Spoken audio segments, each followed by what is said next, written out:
Thank you guys for coming. So we're going to talk about New House, Old Soul. This was a series that I did on the Build Show and on YouTube about building the house with a narrative, building the house with a story, and how to do that. So we're going to walk through this over the next 30 minutes, and hopefully that we'll see some, just remember, I'm supposed to advance the slides. So here we go. Part of the reason I'm able to do this, part of the reason that New House, Old Soul works is because I studied historic preservation in Boston at the North Bennett Street School. North Bennett Street School is the oldest trade school in the country. They had a preservation program. The first thing I learned to do there was take old hand tools and get them working again. The idea being that if you're working on a house from the 1820s and you're doing this museum quality preservation, you need to be able to use the tools that they used historically. So we were really learning how things have been built. Who's that guy? How things were built 250 years ago. Was I was studying there, and then I would see new houses being built, and I'd be like, we have really changed the way we're building. We have really changed the way things are constructed. And so we're trying to get back to that. And that training really was the grounding for me. It's really influenced so much of my building. And if you're interested in going back to school, that's the place to go. When we build all our houses, most of our work, we are trying to infuse a story, okay? So this house was built 6 years ago. And the goal was, our biggest compliment is when someone goes, how old is your house? As if it's 100 years old or something. And so we do that. And in this case, this house was based on a house that was built in South Carolina called Drayton Hall. And they wanted a Georgian traditional house. So I don't know if you can be able to see it in here, but for instance, we do the gauged brick arches. Now, a gauged brick arch is basically consider that this house originally in South Carolina was a solid masonry house. And so any opening in the brick wall had to be supported by brick. And so this was before there was steel lintels and before there was timber lintels. They used brick, and that's called a gauged brick arch, where every brick is different as you go across there. And so it has to be handmade, or it was handmade when it was originally done, and it's a unique fixture. We also did what's called English bonds. So you see that line there, and then this line here. About every fifth brick was a header brick. And the idea of the bonding was on the solid masonry wall, you had bonding that bonded the bricks to the different walls together. All very subtle things in that look, but they're all things that make a little bit of a difference. The windowsills are thicker. The brick is a handmade brick, and so we could dial down. There's layers of detailing in there, so that this house tells a story. So that when you drive up, you're like, well, this is a little bit different, and then you're in it about the fifth time, and you're like, there's something different about this, and there's this layering. Because when I look at historic houses, when I look at old buildings, I'm always charmed by them the third, fourth, fifth, sixth time I go there, because there's this layering there. So that's what we're trying to do. We're trying to tell a story. The idea is, when you look at the pyramids, you say, we know, how they built, we understand their technology, we understand their governmental system, we understand what the Egyptians believed. We understand everything about the Egyptian society by looking at their buildings.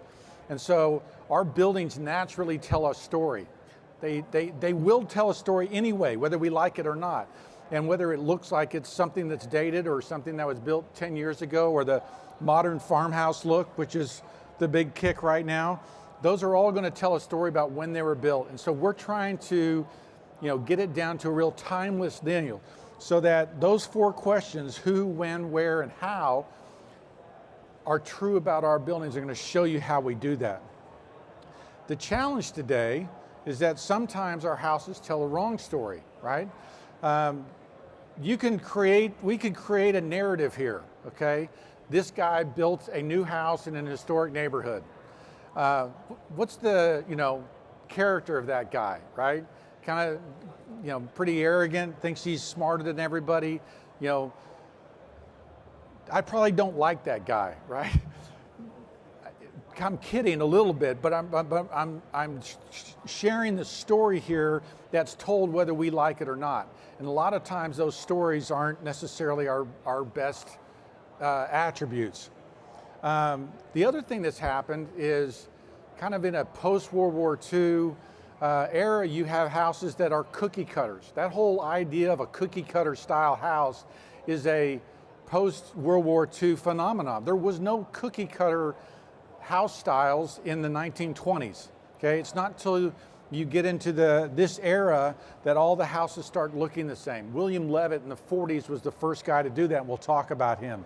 So, sometimes the story's no good, sometimes there is no story. If we look at building today, which one of these is better designed, which one's better crafted? Now, they've spent, the answer is the mixer, in my opinion. They spent $500,000 on that house, and is it something that is well crafted, well designed? We are in an age where we are assembling our houses, okay? And builders are basically saying, go pick your tile, go pick your brick, go pick your windows, and I'll put it together for you. And there's not a cohesive narrative, there's not a story that's being created. It's because they just went and picked their brick, they've got their siding, they saved their money. Oh, we kind of want it English or timbered, and so they put that grid there on the front, right? So there's not a narrative tying that together that communicates properly. The other thing that's happened in today's world of DIY is we know how to install doors, but we don't know which doors to install. Okay, we understand the how-to, we're really good at that, but we're not necessarily understanding why. The why is like in a Craftsman or in an English style house, what's the right door to go in there? And the HGTV shows celebrate demo, right? They celebrate the tear down, the excitement of that, but putting things back, again, I'm arguing for this idea that we have a narrative, if we have a cohesive story, we understand the why. That's the why, is that narrative and that story, and how to do that. The irony of technology, okay, that the longest lasting, best built architectural achievements in mankind over the last 2,000 or 3,000 years were built during eras of very low technology. No AutoCAD, no power tools, right? These were handmade buildings that have just proven the test of time. So the irony is that our tools have gotten better, we've gotten faster at installing things, we've gotten, but our buildings aren't necessarily lasting longer. And so there's this irony that we get the technologies here, but are our buildings lasting longer? And I would argue that as the technology advances, okay, and I would use the examples of tools, nail guns took away the use of a hammer, right? The hammer used to be a vital tool for a carpenter, not necessarily anymore. But are we better craftsmen because of the nail gun? Are we better craftsmen because of the power tools? I would argue that we don't no longer have to read the grain of the wood because we don't have to. So technology makes us faster, but it doesn't necessarily make us better. And if you compare, this historic house from the 1920s to the assembly of houses today, the philosophy that is driving these houses is gone. If you look at this arts and crafts style house, the moldings, the trim, the woodwork, the hardware, all of that communicated an idea of simplicity. They were, anti-Victorian. The Victorians were too ornate. They had done too much crazy stuff. We want simplicity. We want honesty in our houses. So any ornamentation or any those brackets are a functional bracket. It's a functional ornamentation. And so it was a rejection of that ornamentation. This house on the right, that's a curb appeal job, right? There is no philosophy that drives that house. There's no philosophy that organizes how that's put together. That's put together to appeal to the most, to the big wow from the street, but architecturally it's kind of a mess, right? Again, no story. there's really 20 years, and if you remember my last talk, you're going to hear a little bit of this again, but you might say, well, when did this happen? Why did this happen? There's 20 years that changed home building, okay? 20 years where over that period of time, at least a generation and then a second one later, we're taught how to build differently. We're taught how things had changed. If you consider that Great Depression was in 1929, the high for home building was 1926. They were building 1 million houses a year. 1929, the Great Depression happens. 33, you're building at about 10% of the number you should have been built. World War II starts. We don't get out of it until 45. 16 million GIs come home in 1946.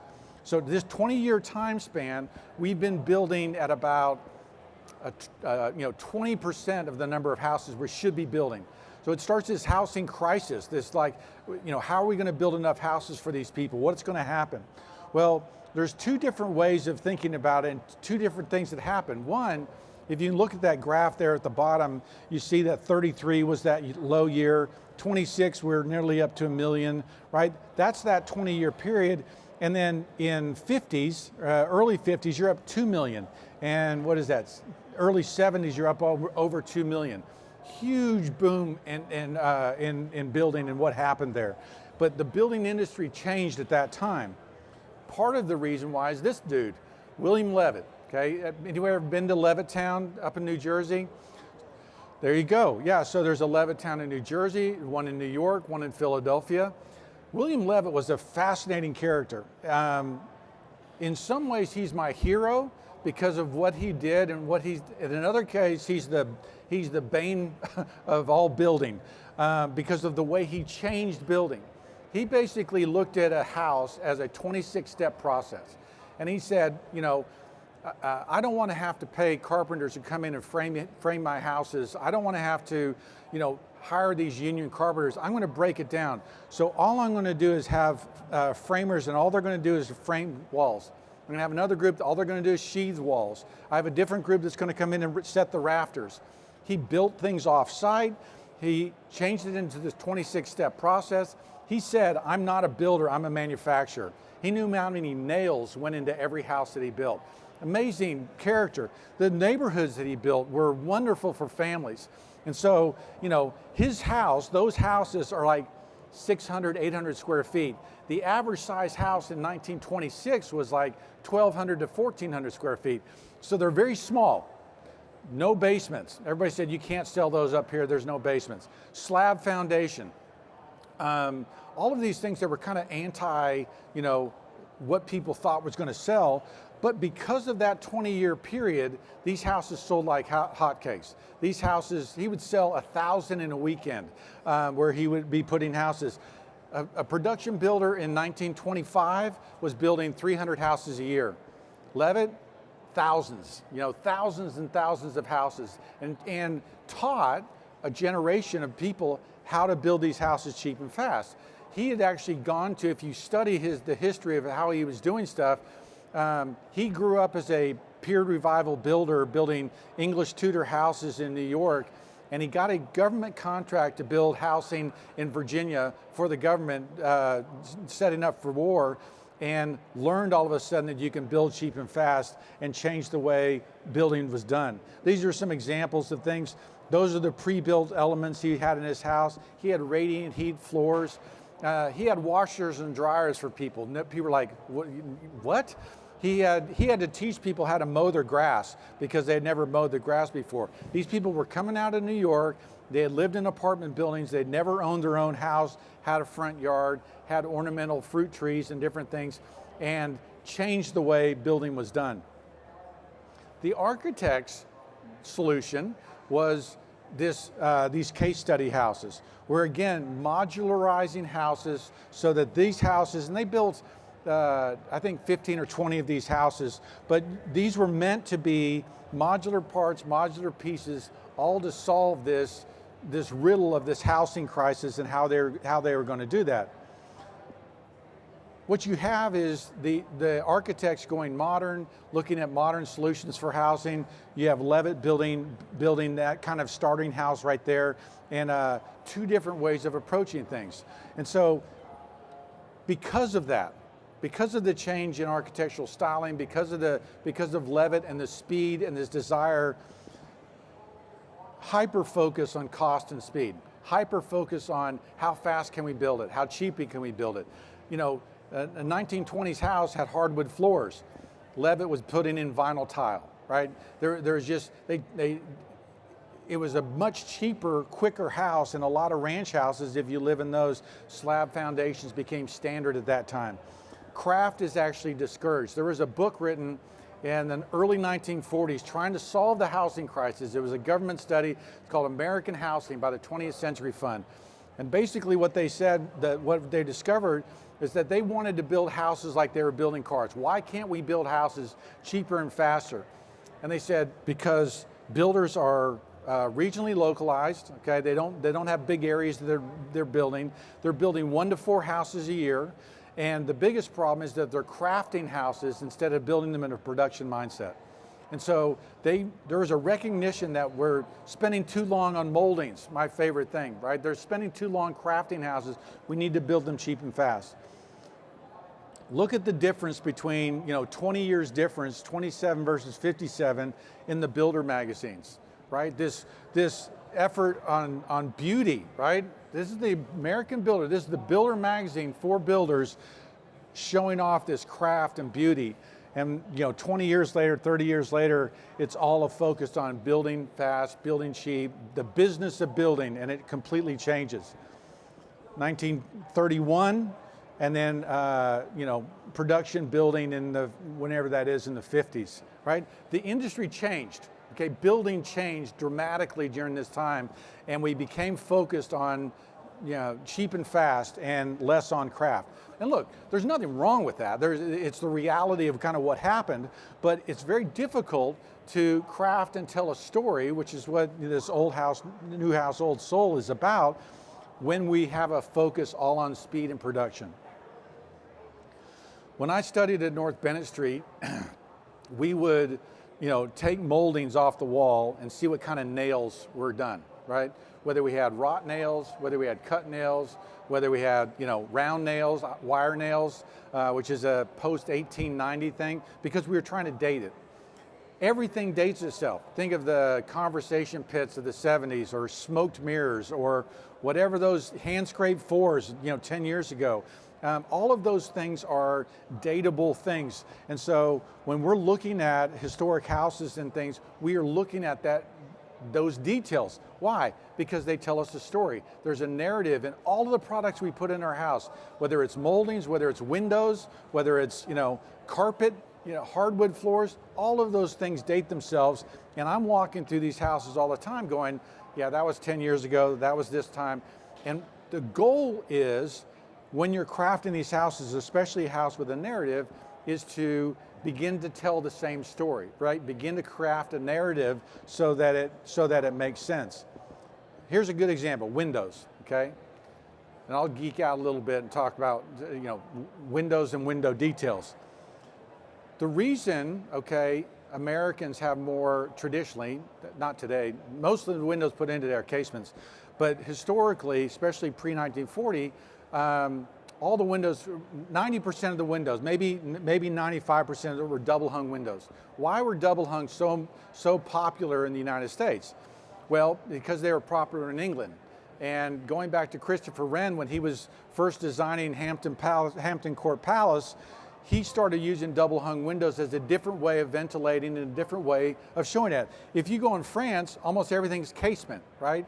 And so there is even the fact that we've got double hung windows here goes back to our English roots, goes back to the way traditional houses were built in America in the Georgian, Federal, and Greek Revival eras. Glass size. The reason that in that Tudor house over there, their glass was so small, okay, is because they couldn't make big sheets of glass. Glass was a technology stop, and the reason why, there's Hampton Court Palace, by the way, one of the first buildings that had double hung windows in it. But those windows are so small because when they would make glass and they would blow it into these round things, they would be about this big. And they had to cut all the different glass pieces out of that round sheet, that roundel piece of glass. And so you can't get a lot of picture windows out of a sheet that's 3 feet wide. The biggest window is probably 10 by 12, biggest piece of glass. So glass was the divider. In fact, if you look at millwork catalogs pre-1870, to say, you would order windows by saying, I need a 12 light 6 by 9 window. What you were saying is you want a 6/6 window, and each pane is 6 by 9. Right? Did I say that right? Each pane of glass determined the size of the window. So glass was a huge piece of that story. Now we even get to stuff when we're building our windows where we're using hand-blown glass because people want to see that movement in the glass. Float glass is a post-1940s where they put the glass across the molten pieces of tin and you had perfectly clear glass. Before that time, you have movement in your glass because of the way glass was blown. And the only reason you have sliding doors in the 1960s in the ranch style houses is because they figured out the glass problem. They figured out how to make big sheets of glass and big picture windows, and they hadn't ever figured that out before. So, I just dove into windows for a little bit and the sizing of them. In the Victorian period, windows are 2 by 6. In the arts and crafts period, they're 3 by 5. Just every single detail, I'm trying to give you examples of all of the different things and all the different stories that are told by our glass. Now, the 4 questions when you're trying to build a old house, new house with an old soul: who built it? When was it built? What part of the country? And how did they do it? So when we start with a client, I'm working with a lady right now in Missouri, building her a historic farmhouse. I go, well, when was it built? Because if it's built in 1820, then it's federal and it's going to have certain design and details and appeal. If it's built in 1920, it's going to be completely different. And you can take 4 or 5 different periods of time, and that's going to then drive, well, what did the hardware look like? Well, if it's 1810, the hardware looked like this. If it's 1920, the hardware looked like this. What did the windows look like? What size is the glass? All of those different things about when it was built. Who built it? Was it built by a farmer? Was it built by a mason? Was it built by someone who had a lot of skill? Because those details and that skill, that level of sophistication of who built it is going to determine how good the details are. Are we building a vernacular farmhouse? Or are we building, a wealthy farmhouse, right? What are we doing? What part of the country? I'm going to show you a house where we did a Pennsylvania farmhouse. We actually brought the stone down from Pennsylvania because the stone and the characteristics of the stone, the color of the stone, are not things that we could get here in Fort Worth. We needed these big, dark, granite-y looking stones, and we couldn't get them here. So we brought them down from Pennsylvania because we couldn't find them here. So there are regional differences and regional things that happen that are part of that story. And then how did they do it? What was the technology that they used? And we'll get into a little bit more of that. So this is the case study house. This was built in 2021 in Keller, Texas, and it was our Pennsylvania farmhouse. What we basically did was we built and crafted a story. The client had, they liked, and they kind of came to us with hey, this is the house we like. It's a Pennsylvania style farmhouse. And so I, of course, if you saw my last talk, I went and bought books on Pennsylvania farmhouses and historic surveys that were done. And basically what we did, if you saw this floor plan, is there's a main house that was rock, that was the first house. And we're saying that was 1820. And this garage was the original barn, okay? And then what happened over time is that wood portion was built later and it got attached to the garage. And this little appendage on the right is actually part of another piece that was built maybe in 1890. Now, it's hard to see on this picture, but basically we had a closet right there and we purposely cut that line out as if the stone had been added back in later. And so that there was originally 3 windows here and this window got filled in. We showed it to the client like, look, we could really show it in with some rubble and some brick, throw some things like that as if it was cheaply remodeled, or we could do it where there's just a slight difference and maybe the mortar's a different color. But we were going to that level to kind of craft this story and try to help them figure out, what was going on. The reason these windows aren't operable, they're meant to be like a casement barn window, was because we wanted that to be the original barn, where that would have been stalls, or where they were, or the horse stall, and that window would have been about the height that barn is, and so that this conveys that story of that barn. The way we did the coining around the stone here, we wanted it to look like the farmer knew a mason who consulted him, but he doesn't really know exactly how he was doing it and what was going on. So you'll see that the coining on the corners only goes up so far as they were trying to tie the masonry together.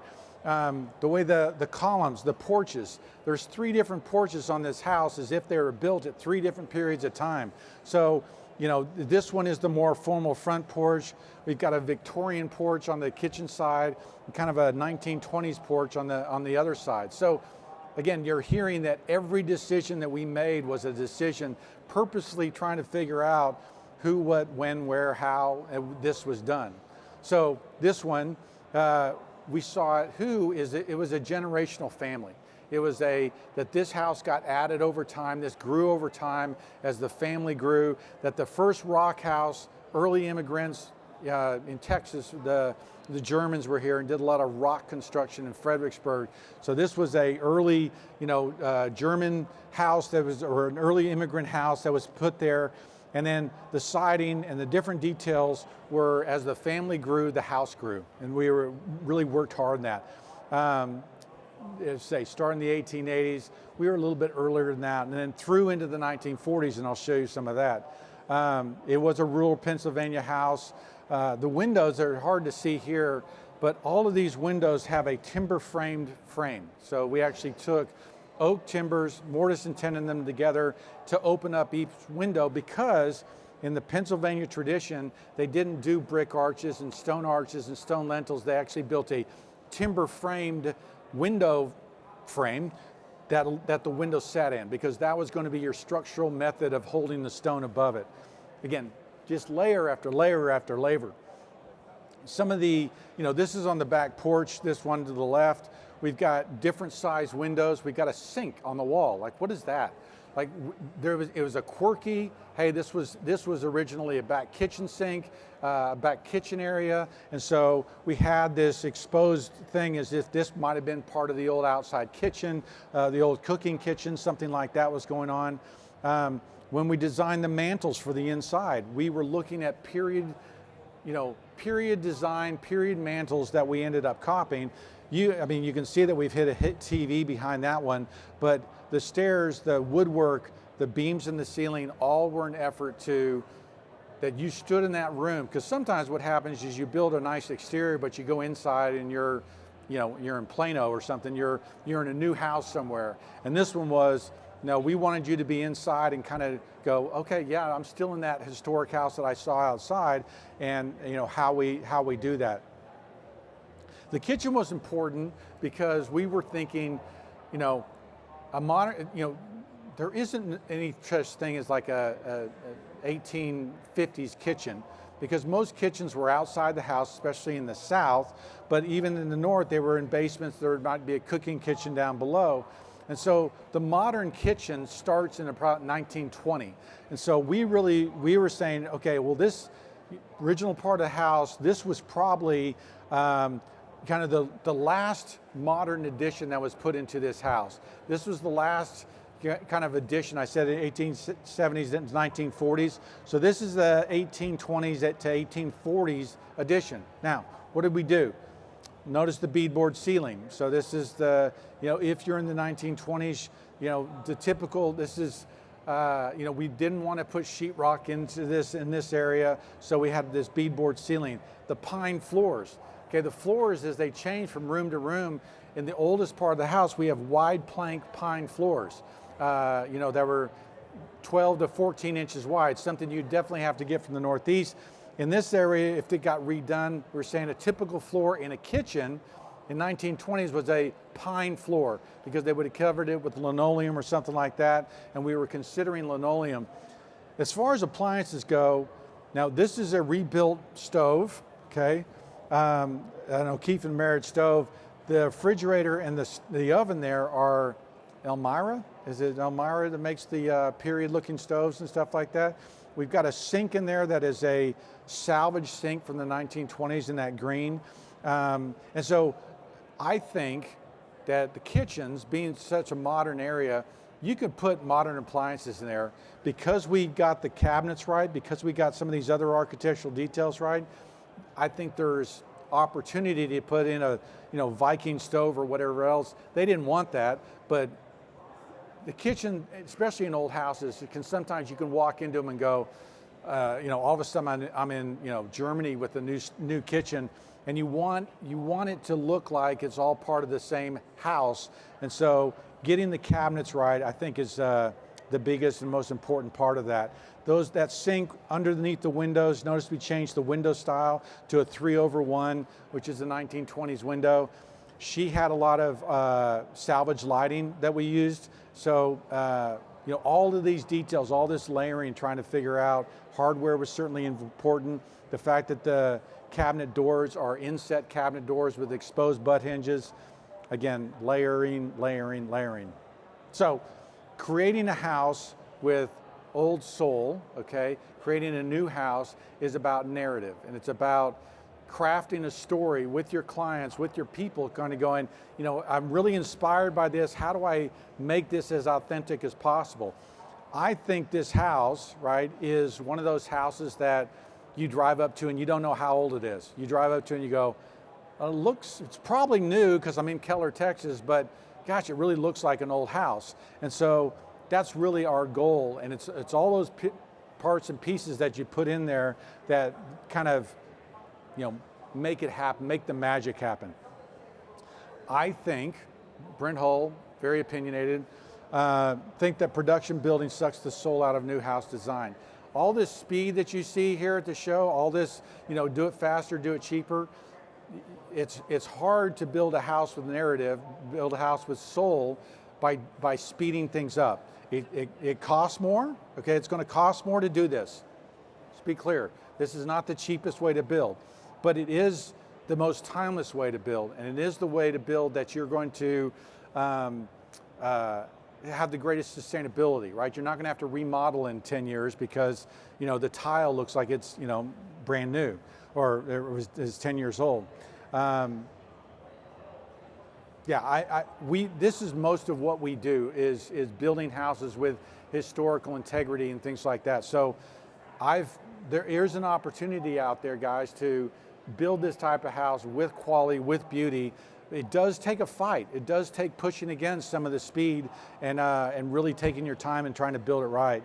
But as you'll see, a common theme for all my talks today, inspiration is in the past, okay?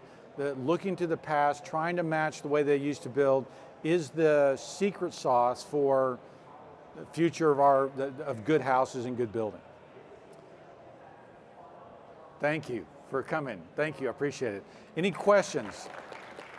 Yes, sir. Are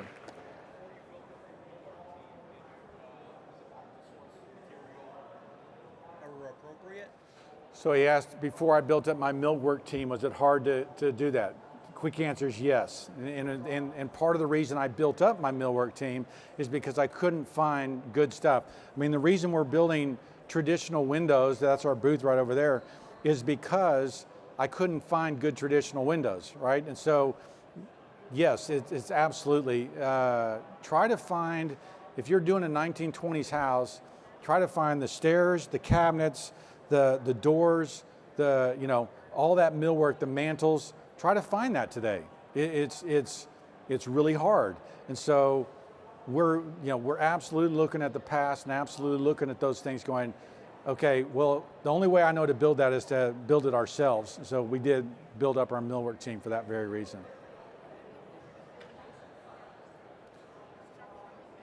We have done parts. She asked if we've done a solid masonry house, a structural. We have done parts of a house that were solid masonry, but then as the additions went on, they were, so not a whole house, but parts of a house.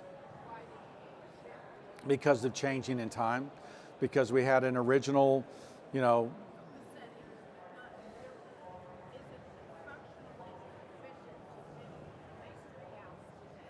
So she asked if it's functionally efficient to build a masonry house today. 100%. Yeah, I mean, the thermal, efficiency of a solid masonry wall is huge. There's a house that was built in Dallas by Quinlan Terry, who's a traditional architect. Solid masonry walls. He had a break actually between the solid masonry walls, and he told the people. He shows up at the job. He's from England, and he goes, "You got to change this masonry." They're like, "Why?" He goes, "The mortar joints that between your stone is 3/8 of an inch, and it should be less than a quarter." And he's like, they're like, "Wah!" Freaking out. Re-gauged, redid things so that they could have a tighter tolerance. Now, he shows up to introduce the house, and the local architect said, we built this house to last 250 years, and without major repairs. And he stood up and he goes, "Actually, it's about 450 years because of all the reason solid masonry with the break. The energy efficiency is amazing, and there was really nothing that was going to break in over a period of time." And so he's looking at England, right? I say to our clients, 100, 150 years is kind of our, without major repairs. He's seen a better tradition over in England and looks at it and goes, "No, best houses are 400, 500 years old. My next talk is all about the European tradition. Every house that I'm going to show in that slide is at least 250 years old." So it's, there's something there, guys, right? There's something about using traditional building methods with traditional details to get the most sustainability and the longest lasting buildings. Yeah.